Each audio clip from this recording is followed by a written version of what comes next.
Hi friends, welcome to my channel. ఈరోజు చెప్పబోయే కథ ఏమిటంటే దయ్యాల దాగుడు మూతలు. అడవికి దాపుల్లో ఉన్న ఐలావరం అనే కుగ్రామంలో విహారీ వాళ్ళది ఒకప్పుడు కలిగిన కుటుంబం. అయితే విహారీ తండ్రి వ్యవసాయంలో కలిసి రాక వ్యాపారంలో దిగి అందులోనూ బాగా నష్టపోయి చనిపోయే నాటికి 1 ఎకరం పొలం మాత్రం మిగిల్చాడు. తండ్రి పోయిన కొద్ది కాలానికే తల్లి కూడా గతించటంతో విహారిని అతడి అవ్వ పెంచి పెద్ద చేసింది. అవ్వ ఎంత పోరినా పొలం పనికి పోక విహారీ గ్రామంలో ఉట్టిని తిరుగుతూ కాలక్షేపం చేస్తూ ఉండేవాడు. తన మనవడికి పెళ్లి చేస్తే బాధ్యతలు తెలిసి రాగలవన్న నమ్మకంతో విహారీ అవ్వ అతడికి పెళ్లి సంబంధాలు చూడసాగింది. ఆ సంగతి తెలియగానే విహారికి చప్పున ఒక ఆలోచన వచ్చింది. వాళ్ళ ఇంటి పక్కనే రామనాథం అనే చిన్న రైతు ఉన్నాడు. అతడి కూతురు విశాలి వీధి బడిలో విహారీతో పాటు చదువుకున్నది. తల్లి లేని ఆ పిల్ల ఇంటి పనులన్నీ చక్కగా చేయగలదు. పెళ్ళంటూ చేసుకుంటే ఆ అమ్మాయినే చేసుకోవాలనుకున్నాడు విహారీ. ఒకనాడు విహారీ రామనాథాన్ని చూడబోయి తాను విశాలిని పెళ్లాడదలిచినట్లు చెప్పాడు. ఆ మాటకు రామనాథం మొదట ఆశ్చర్యపోయి తర్వాత పట్టరాని కోపంతో సోమరిపోతుకు పెళ్ళేమిటి, ముందు మీ నాన్న వదిలిపోయిన ఆ ఎకరం పొలం చేజారిపోకుండా చూసుకో, అదే 10,000 అంటూ గట్టిగా చివాట్లు పెట్టాడు. వంటగదిలో ఉన్న విశాలి ఇదంతా విన్నది. అవమాన భారంతో ఇంటికి తిరిగి వచ్చిన విహారికి అర్ధరాత్రి అయినా నిద్రపట్టలేదు. అతడికి జీవితం మీద విరక్తి కలిగి అడవిలో ఏ విషసర్పానికో క్రూరముగానికో ఆహుతి అయిపోదామనుకుంటూ ఇల్లు వదిలి అడవి దారి పట్టాడు. చీకటిలో అతడు ఎంత దూరం నడిచినా క్రూర మృగాలు ఎదురుపడలేదు. కానీ పక్కనే ఉన్న గుబురు చెట్లల్లో నుంచి ఎవరో దాగుడు మూతలాడుతున్నట్లు కేకలు వినిపించినాయి. విహారీ ఒక్క క్షణం భయంతో వణికిపోయి ఒక చెట్టు చాటుకు వెళ్ళి నిలబడ్డాడు.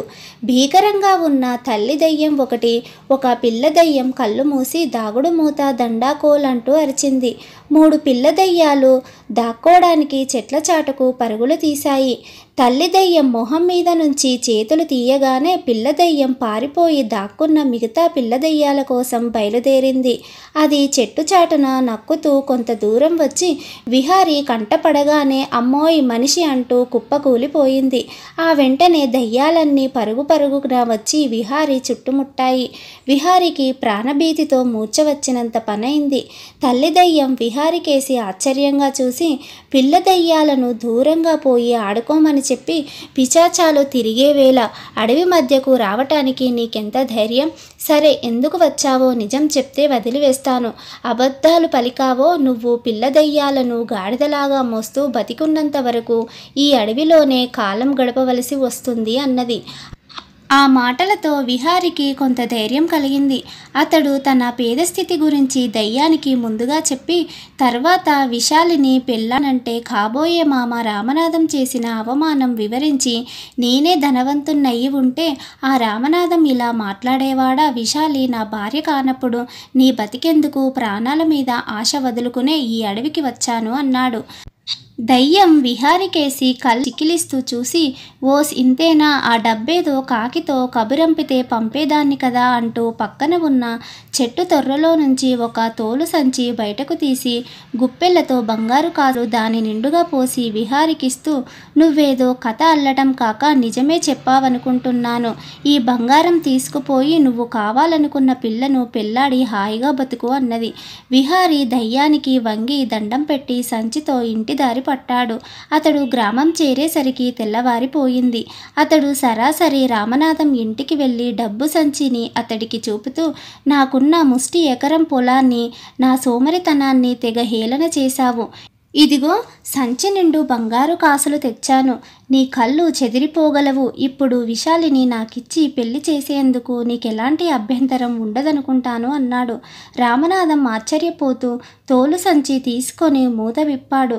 ఆ మరుక్షణం బుస్సుమంటూ పెద్ద ధ్వనితో గాలి బయటకు వచ్చింది. సంచి ఖాళీగా ఉన్నది. ఇందులో గాలి తప్ప మరేం ఉన్నట్లు లేదు. చీచీ అంటూ రామనాథం సంచిని దూరంగా విసిరివేశాడు. విహారీ నిర్ఘాంతపోతూ సంచిని చేతిలోకి తీసుకొని లోపలికి చూశాడు. అందులో బంగారు బంగారం కాసులు లేవు. ఏమిటి మాయ? ఈ సంచి నిండా దయ్యం బంగారు కాసులు పోయటం నా కళ్ళతో నేను చూస్తేనే అంటూ విహారీ ఏడుపు ముఖం పెట్టాడు. అబద్ధం చెప్పినా అతికినట్లుండాలి. పద పద అవతల, నాకు బోలెడంత పని అంటూ రామనాథం మరొకసారి చీదరించుకున్నాడు. విశాలి తలుపు వారుగా నిలబడి ఇదంతా చూస్తూనే ఉన్నది. విహారీ గట్టిగా తల గొక్కొని, దయ్యం అయితే మాత్రం మరీ ఇంత పచ్చి మోసమా? ఈ రాత్రే మరొకసారి అడవికి వెళ్ళి దాన్ని జుట్టు పట్టుకొని నిలదీసి అడుగుతాను అంటూ ఇంటికి వెళ్ళాడు. ఆ రాత్రి విహారీ అడవి చేరేసరికి ఎప్పటిలాగా దయ్యాలు దాగుడుమూతలు ఆడుతున్నాయి. అతడు కోపంగా తల్లి దయ్యం దగ్గరకు పోయి, నువ్వు పచ్చి మోసకారివి, బంగారం అని చెప్పి సంచిలో ఇంత గాలి ఊది ఇస్తావా అన్నాడు. తల్లి దయ్యం వచ్చే నవ్వు ఆపుకుంటూ, నీకు దాగుడుమూతలు ఆట తెలుసు కదా, ఎదురుగా ఉన్న వాళ్ళు కళ్ళు మూసి తెరిచే లోపల మాయమైపోతారు. నేను నీతో దాగుడుమూతలాట ఆడాడు. నిరాశతో రాత్రి నువ్వు ఆత్మహత్యకు పాల్పడేందుకు ఈ అడవికి వచ్చావు. ఆ ఆవేశం తగ్గించేందుకే నీకు ఉత్తుత్తి బంగారం బహుకరించాను. చచ్చి సాధించేదేమీ ఉండదు. మాల దయ్యం బతుకు తప్ప. ఇప్పటికైనా ఉన్న ఎకరం పొలానికి తోడుగా మరికొంత పొలం కౌలుకు తీసుకొని వ్యవసాయం చేసుకుంటూ హాయిగా బ్రతుకు.